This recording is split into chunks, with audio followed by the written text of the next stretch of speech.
Because you got to play the game. You got to make the shots.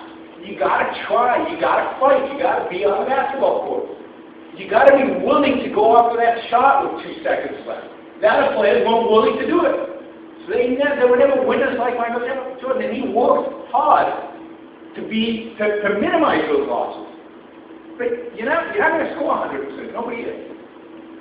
So the fact that odds are against us, that's just the reality we have to deal with and go out and fight.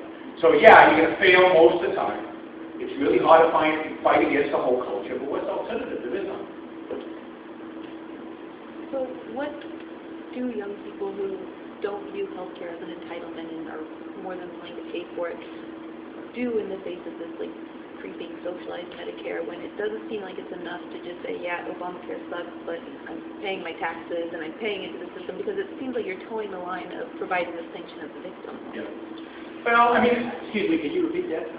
Yeah, so what do young people actually do? So here's this creeping statism in healthcare, this creeping, and it's not enough to fight Obama, what's the line, kill Obamacare, although you're not supposed to say kill anymore.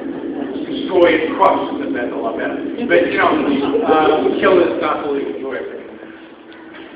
So what do you do in life? How do you live when all this is going on? And I say, you gotta fight it, you gotta speak up, you gotta talk to people, but you gotta do it at the level of the principle.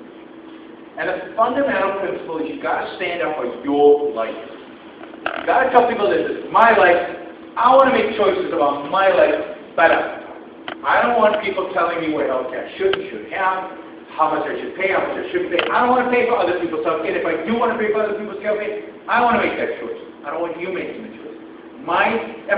This is the message of the Founding Fathers. My life is mine. What's the revolution? What is the American Revolution about?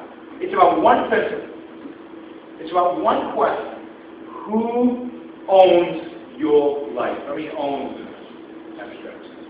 Who does your life belong to?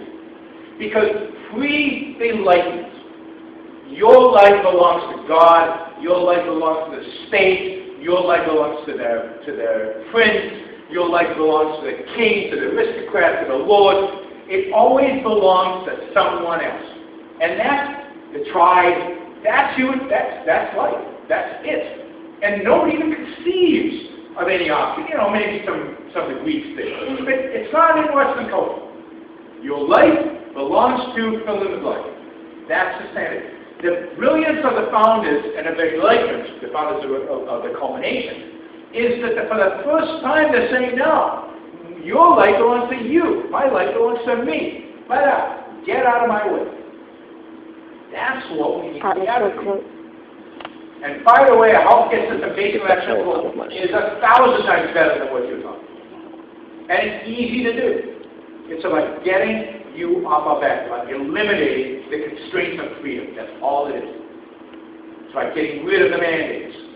It's about getting rid of tax incentives. It's about getting rid of subsidies. It's about getting rid of licensing laws. It's all about getting rid of. The government has to do nothing. Getting rid of science funding. Which distorts, right? Bush wouldn't let them research on some lines of stem cells, and it turns out Obama, there were other lines of stem cells Obama doesn't like. Because who owns the stem? And all kinds of complications are not fetus religious based. But it's politics, right? So they're being pulled in different directions by different constituencies. They get to choose who to fund and who not to fund. Get them out. So it's eliminate those restrictions, those controls. That's what it's all about. Why? Because it's my life, and I want the ability to live my life any way I choose. And as long as I'm not hurting you, none of your business. That's the essential principle that this country's founded on. And it's in the absence. See, the problem is that the left has a moral high ground. The left says, yeah. But that's just being selfish. That's just you're giving up your morality, humanity. Where's your humanity? People are dying over here. Be human. And you say, no, that's not being human. That's being tribal and barbaric and primitive. To be enlightened, to be truly human, is to take care of yourself. It's to own your own life. It's to make the life of destiny.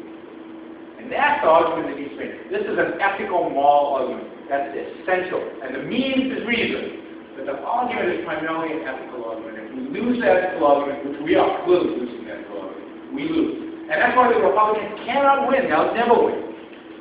They'll make things go slower. Fine. I'm all for voting Republican to make it go slower so we can have more time. But they can't win because they accept the moral premise of the left.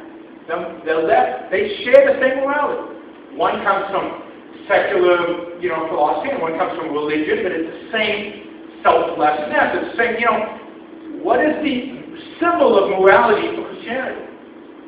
It's a man on a cross bleeding and suffering. That's life. That's hard to argue that you shouldn't be sacrificed for the sake of those poor people when he did that. He sacrificed for all of you. You bled, lives, crucified, alive. That's the morality we have to overturn. That's why it's such a big deal. Because it's everywhere. It's in every nook and corner of this culture. But it's not what this country was founded upon, in spite of the fact that the founders were mixed.